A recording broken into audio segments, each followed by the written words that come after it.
প্রিয় বন্ধুরা, একটা আম গাছের একটা গল্প শোনাই, শুনো। এই এই যে আম গাছটা, যে দেখো,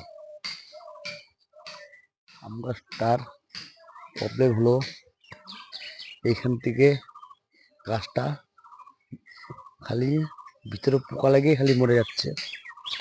মরে যাওয়ার পরে গাছটাকে করলাম কি, আমি আগাটা কেটে দিয়েছি। দেখো, আগাটা কেটে দেওয়ার পরে দেখো কিরকম মুকুল এসছে। দেখো দেখো দেখো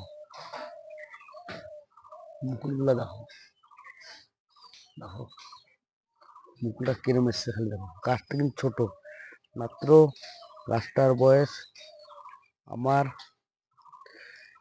1 বছর হয়নি এখনো, 8-9 মাস।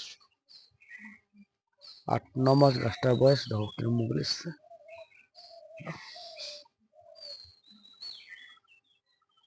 দেখছো। এখান থেকে মেন এসে পোকা লেগে গেছিল, তার জন্য আমি কেটে দিয়েছি। কেটে দেওয়ার পরে এত মুকুল চলে এসছে। এই আম গাছের মেন সমস্যা পোকা হয় ভিতরে। পোকাটা হলে গাছটা মরে যায়, তার জন্য আগে কেটে দিয়েছিলাম।